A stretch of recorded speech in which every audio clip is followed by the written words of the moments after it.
Hi friends, welcome to A to Z learning channel. आज हम अपना एक नया सेगमेंट लेके आए हैं जिसमें हम हर संडे के संडे आपके साथ वीकली मार्केट रिपोर्ट शेयर करेंगे। इस वीकली मार्केट रिपोर्ट में हम इंडिपेंडेंट रिसर्च एनालिस्ट को बुलाएंगे। तो आज भी हमारे साथ जुड़े हुए हैं एक इंडिपेंडेंट रिसर्च एनालिस्ट जो हमारे को ये समझने में मदद करेंगे कि मार्केट में पिछले हफ्ते क्या हुआ, उससे क्या हम लर्निंग ले सकते हैं, और वो सारी इंफॉर्मेशन हेल्प करेंगे हमारे को ऐसी पिक्चर पेंट करने में कि नेक्स्ट वीक में क्या चीज़ों का हमें ध्यान रखना है, क्या चीज़ों के बारे में हमें अवेयर रहना है। और हम फिनिश करेंगे अपने लास्ट पॉइंट में जिसमें हम बात करेंगे कि कोई स्टॉक या सेक्टर स्पेसिफिक इंफॉर्मेशन या कोई की इवेंट्स होने वाला है नेक्स्ट वीक में, हम उसकी भी बात करेंगे आपके साथ। तो ये बहुत ही इंपॉर्टेंट होने वाला है। और हम आपके साथ बस ये वीडियो अब स्टार्ट करने वाले हैं, लेकिन इससे पहले कि मैं वीडियो स्टार्ट करूं, मैं आपको क्विकली बताना चाहूंगा कि अगर आपने हमारा channel A to Z learning अभी तक सब्सक्राइब नहीं किया है तो प्लीज उसको सब्सक्राइब कीजिए और हमारी व्यूअर्स फैमिली का पार्ट बनिए। तो पहले पहले मैं वेलकम करता हूं हमारे इंडिपेंडेंट रिसर्च एनालिस्ट का, जो आज हमारी मदद करेंगे। स्वागत है सर आपका। Thank you so much for inviting me. And मैं सबसे पहले बिफोर वी स्टार्ट मैं आपको कॉन्ग्रेचुलेट करना चाहूंगा कि मैंने नोटिस किया कि आपके अब 1,000 से ज्यादा सब्सक्राइबर हो गए हैं। और इतने इन सच ए शॉर्ट टाइम मुझे याद है कि आपने अभी आपसे रफली 4 से 5 महीने भी नहीं हुए होंगे जब ये चैनल शुरू किया था। तो मैनी मैनी कॉन्ग्रेचुलेशंस। और मैं आपको ये बताना चाहूंगा कि मैं आपका रेगुलर व्यूअर हूँ और मैं ईगरली वेट करता हूँ कि आपके संडे और वेंसडे वाले वीडियोस की। और मेरी हमेशा मॉर्निंग वॉक आपके वीडियो के साथ स्टार्ट होती है संडे और वेंसडे को। अरे thank you very much sir. आपने बिल्कुल सही नोटिस किया है। मैं भी अपने दर्शकों के साथ ये बताना चाहूँगा कि हाँ, हमने वो अपना पहला माइलस्टोन 1,000 सब्सक्राइबर्स का अचीव कर लिया। So thank you very much to all our subscribers who have shown trust and faith in our content, our channel. So हम कोशिश करेंगे कि आगे भी अपने व्यूअर्स का हम कॉन्फिडेंस जीतते रहें, उनको अच्छा क्वालिटी का कंटेंट डिलीवर करते रहें। Thank you very much. So बिना कोई देरी के हम अपना वीडियो स्टार्ट करते हैं। तो जैसा मैंने कहा कि हम इस वीकली मार्केट रिपोर्ट में 3 पॉइंट्स की बातें करेंगे। उसमें सबसे पहला पॉइंट हम सर आपसे जानना चाहते हैं कि ये बताइए कि what happened last week. Sure. तो अगर हम इंडिपेंडेंटली अगर लास्ट वीक को देखें तो हमें अगर आप सिर्फ निफ्टी 50 की परफॉर्मेंस देखें लास्ट वीक तो आप पाएंगे कि हमने 408 पॉइंट की अपसाइड देखी। लेकिन प्राइमरली अगर आपने जैसे नोटिस किया होगा कि पिछले फ्राइडे जो कि 26 फरवरी वाला फ्राइडे जब एंड हुआ था तो जस्ट वन डे में हमने 4% की गिरावट देखी थी। तो हमने प्राइमरली वो गिरावट को लास्ट वीक में रिकवर किया। अभी पूरी तरह रिकवर नहीं किया, जैसे मैंने बताया कि 4% हमने फ्राइडे को लूज किया था जिसमें से 2.8% मार्केट रिकवर हो गई है। तो जो हमने वीक स्टार्ट किया था वो कैप अप ओपनिंग के साथ किया था। उसका अगेन रीजन था क्योंकि 4% मार्केट नीचे गई हुई थी तो उसके रिबाउंड इफेक्ट आया जिससे कि गैप अप ओपनिंग हुई। पहले 3 दिन निफ्टी सेंसेक्स ऊपर सॉरी निफ्टी इंडेक्स ऊपर गया और लास्ट 2 दिन में वापस हमने 200 पॉइंट की गिरावट देखी। तो ओवरऑल जो मार्केट की रेंज थी वो 600 650 पॉइंट्स के आसपास थी जिसमें कि हमने 400 पॉइंट गेन किया। तो ये ओवरऑल अगेन लाइक मार्केट की समरी लाइक क्या हुआ लास्ट वीक। और अगर हम फैक्टर्स की बात करें तो वही फैक्टर वही थे कि एक तो यूएस बॉन्ड यील्ड में स्पाइक देखा गया था और दूसरा यूएस ने सीरिया पे अटैक किया again like which was unexpected.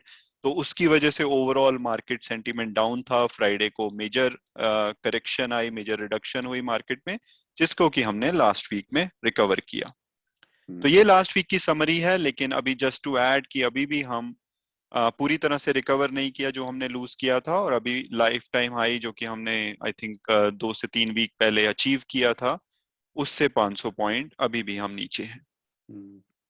तो जब एक एक बात मैं नोट कर रहा था, जैसे आप एक्सप्लेन कर रहे थे कि फ्राइडे द 26 में मार्केट 4% नीचे गया और पिछले हफ्ते के 5 ट्रेडिंग डेज में मोटा मोटी उसको रिकवर कर लिया है उसने। तो ये तो बहुत ही अच्छा इन्वेस्टर के हिसाब से हुआ होगा कि मार्केट गिरने की अपॉर्चुनिटी भी आई जिसमें होपफुली उन्होंने कुछ खरीदा होगा, और मार्केट फिर जैसे रीबाउंड की है, ऊपर आई है, तो होपफुली वो एग्जिट भी कर पाए होंगे। तो आपको क्या लगता है कि ये ओवरऑल एक अवेयर इन्वेस्टर के लिए, जागरूक इन्वेस्टर के लिए एक अच्छा हफ्ता था? बिल्कुल, जैसे मैं बता रहा हूँ, आई मीन कि लॉन्ग टर्म इन्वेस्टर के लिए ये अपॉर्चुनिटीज हमेशा बाय ऑन डिप्स के लिए हैं। तो अगर आप ऐसा मौका देखते हैं और अगर आपके पसंदीदा शेयर्स उसको आप अच्छे रेट्स में अवेलेबल हैं, तो आपको डेफिनेटली लॉन्ग टर्म के लिए उनको बाय करना चाहिए।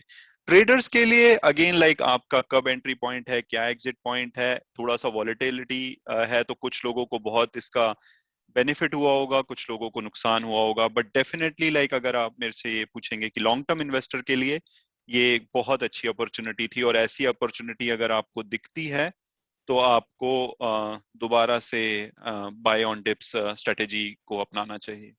हम्म, ठीक कह रहे हैं सर, ठीक कह रहे हैं। तो चलिए, ये तो हो गई पिछले हफ्ते की बात। जो हफ्ता निकल गया अब हमारे हाथ में नहीं है उसका कुछ भी, लेकिन कुछ लर्निंग है कि बाई ऑन डिप जैसे आपने बोला वो बहुत अच्छी इंपॉर्टेंट लर्निंग है सभी इन्वेस्टर के लिए। तो अब आप क्या देखते हैं कि आने वाले हफ्ते में क्या होगा?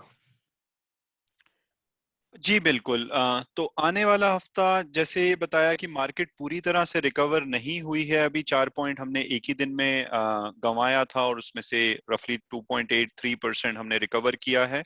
और उसके बाद अगर आप नोटिस करें तो हमारी मार्केट, इंडियन मार्केट, थर्सडे और फ्राइडे को उसमें गिरावट आई, लेकिन फ्राइडे को यूएस मार्केट्स में हमने एक आई मीन 1.92% की अपसाइड देखी। तो overall that's giving us the positive sentiment, जो कि मंडे को हमारी मार्केट को दिखाना चाहिए। लेकिन इसके अलावा टेक्निकल इंडिकेटर्स यही बता रहे हैं कि अभी भी कंसोलिडेशन मार्केट में पेंडिंग है। तो मुझे ये लग रहा है कि नेक्स्ट वीक हमारी मार्केट एक रेंज बाउंड रहनी चाहिए, जो कि टेक्निकल इंडिकेटर के बेसिस पे 600 पॉइंट्स, मुझे लगता है कि मार्केट 14,800 से लेकर 15,400 तक रहनी चाहिए। अगर कहीं पे भी जैसे पॉजिटिव सेंटीमेंट हमने फ्राइडे को यूएस मार्केट में देखा, अगर हमें अच्छी ओपनिंग मिलती है, that should trigger off some sell off, और जिसकी वजह से मार्केट वापस इवनली पॉइज्ड होनी चाहिए। तो ये हम्म। एक overall sentiment point of view से। इसके अलावा अगर मैं मार्केट में देखूं तो पुट कॉल रेशो बहुत ही हेल्दी है 1.1 की, जो कि हमें अगेन बता रहा है कि मार्केट रेंज बाउंड रहेगी। थोड़ी सी वॉलेटिलिटी उसी रेंज के बीच में रहेगी, लेकिन कोई मेजर इसमें आप अपसाइड और डाउनसाइड नहीं देखने चाहिए, अनलेस की कोई अनप्रेडिक्टेबल न्यूज और कुछ आ जाए। इसके अलावा नेक्स्ट वीक एक और इम्पॉर्टेंट चीज है कि नेक्स्ट वीक हमारा ट्रंकेटेड वीक है। ये इसमें से एक दिन हमारे आई मीन मार्केट्स बंद रहेंगी 11 तारीख को, जो कि थर्सडे है, जो कि अगेन वीकली एक्सपायरी का दिन है। तो हमारी वीकली एक्सपायरी भी एक दिन पहले होगी। तो उस वजह से जो कि वीकली फ्यूचर एंड ऑप्शंस में ट्रेडर्स इन्वॉल्व होते हैं, उनके लिए सिर्फ 3 दिन का टाइम होगा। तो थोड़ी सी volatility again like it would increase, क्योंकि एक दिन हमारे को कम मिलेगा। तो ये सब है, but again like in summary, if I have to summarize, market is supposed to be in within I mean range bound। 14,800 की स्ट्रॉन्ग सपोर्ट है, 15,400 की रेजिस्टेंस है। तो इसी के बीच में थोड़ी सी वॉलेटिलिटी हमें दिखनी चाहिए। हम्म। और अगर इवेंट्स की बात करें तो नेक्स्ट वीक पीसफुल है, कोई मेजर इवेंट्स प्लान नहीं है। तो उस वजह से भी कोई ज्यादा surprises we are not expecting. और इसके अलावा मैंने इस सेगमेंट के लिए एक और चीज एनालाइज की थी कि निफ्टी 500, कोई टॉप 500 स्टॉक्स में अगर कोई मेजर कॉर्पोरेट एक्शन होगा तो मैं उसको यहाँ पे कवर करूंगा।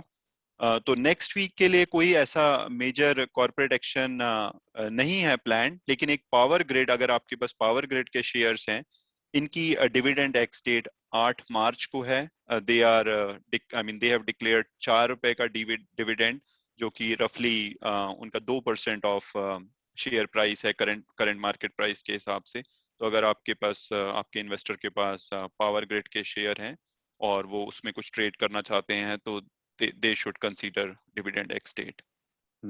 ये तो बहुत ही इंपॉर्टेंट पॉइंट, तो दो तीन बहुत इंपॉर्टेंट पॉइंट बताए। एक तो वीक छोटा है और एक्सपायरी एक दिन पहले होगी, तो लोग आई एम श्योर पोजीशन उसी हिसाब से लेंगे। लेकिन डिविडेंड की इनकम अगर कोई शेयर पावर ग्रिड के बेचने की कोशिश कर रहा है तो उसको ये ध्यान में रखना चाहिए कि एक्स डेट बहुत ही नजदीक है, 8 तारीख, जैसा जैसा कि आपने कहा। तो चलिए, ये तो हो गया नेक्स्ट वीक की बातें। अब हम बातें करते हैं अपने फाइनल सेक्शन में कि कोई क्या ऐसे स्टॉक्स हैं या सेक्टर्स हैं जिनको इन्वेस्टर को वॉच करना चाहिए, ध्यान रखना चाहिए। जी बिल्कुल। तो अगर मेरे से पूछा जाए तो एज एन इन्वेस्टर मैं एफएमसीजी और फार्मा सेक्टर पर स्पेसिफिकली बुलिश हूँ। मुझे लगता है कि वहां पे थोड़ा सा काफी लंबे कंसोलिडेशन के बाद थोड़ा सा लास्ट वीक पॉजिटिव मोमेंटम दिखा था, तो जो कि कंटिन्यू रहना चाहिए। इसके अलावा आप आईटी और ऑटो को भी कंसीडर कर सकते हैं, but primarily I would see FMCG और फार्मा नेक्स्ट वीक के लिए हमारा फोकस रहना चाहिए। और अगर आप इसमें स्पेसिफिक स्टॉक की बात करें तो मैंने आपके लिए और आपके व्यूअर्स के लिए 5 स्टॉक सेलेक्ट किए हैं नेक्स्ट वीक के लिए, जो कि again like based on the fundamentals, based on the technical indicator, जो बहुत ही मुझे लगता है कि काफी कंसोलिडेशन उसमें हो चुका है। और these are the top stocks जिसमें कि बाय ऑन डिप्स, अगर आपको लगता है कि कभी उसमें थोड़ा सा गिरावट आई है तो आपको डेफिनेटली आप कंसीडर कर सकते हैं उन स्टॉक्स को, अगर वो आपके ओवरऑल पोर्टफोलियो के लिए सूटेबल हैं। तो इन स्टॉक्स में मैं कवर करूंगा, एक तो भारती एयरटेल। मुझे लगता है कि इस स्टॉक में काफी करेक्शन आ गई है और overall fundamentals are very strong, तो ये स्टॉक आपकी उसमें रडार में डेफिनेटली होना चाहिए। इसके अलावा एचयूएल और मारुति सुजुकी, ये दो स्टॉक हैं जिसमें अगेन लाइक काफी गिरावट देखी गई है और ओवरऑल फंडामेंटल्स बहुत स्ट्रांग है। मार्केट वापस इनकी डिमांड इनके प्रोडक्ट्स की बढ़ रही है, तो ये दो और स्टॉक मेरी रडार पे रहेंगे। और इसके अलावा दो स्टॉक और हैं मेरे पास, एक फार्मा सेक्टर से ऑरबिंदो फार्मा और गोदरेज कंज्यूमर एफएमसीजी सेक्टर से। दो मैं आपको ये बताना चाहूंगा कि जो पहले 3 स्टॉक मैंने बताए, मैं उसमें मैं उसमें इन्वेस्टेड हूँ, तो वो एक मेरा डिस्क्लेमर है। हालांकि ऑरबिंदो फार्मा और गोदरेज कंज्यूमर में मैं खुद इन्वेस्टर नहीं हूँ, लेकिन वो मेरी रडार पे रहेंगे नेक्स्ट वीक के लिए, क्योंकि उसमें भी काफी करेक्शन हो गई है और वो बहुत अच्छे प्राइस पर अवेलेबल है। हम्म नहीं, ये तो बहुत आपने अपने टेक्निकल और रिसर्च करके जो हमारे साथ, हमारे व्यूअर्स के साथ 5 शेयर्स शेयर किए हैं, वो आई एम श्योर उनको हेल्प करेंगे किसी न किसी तरीके से। बट जैसा आपने खुद भी कहा कि ये वीडियो का पर्पस ये नहीं है कि हम फाइनेंशियल एडवाइस दें। हमारा पर्पस यही है कि जो हमें दिख रहा है उसको हम हाईलाइट कर रहे हैं। बाकी किसी भी व्यूअर को अगर कोई इन्वेस्टमेंट डिसीजन लेना है तो वो अपनी खुद रिसर्च करें या अपने फाइनेंशियल एडवाइजर से बात करके ही करें। बट 5 स्टॉक जो हमारे रिसर्च एनालिस्ट सर ने बताए हैं वो हैं Airtel, Hindustan Unilever, Maruti, Aurobindo pharma and Godrej consumer. और जैसा उन्होंने बताया कि वो पहले 3 स्टॉक में खुद इन्वेस्टेड हैं, और वो डिस्क्लेमर दे दिया है उन्होंने।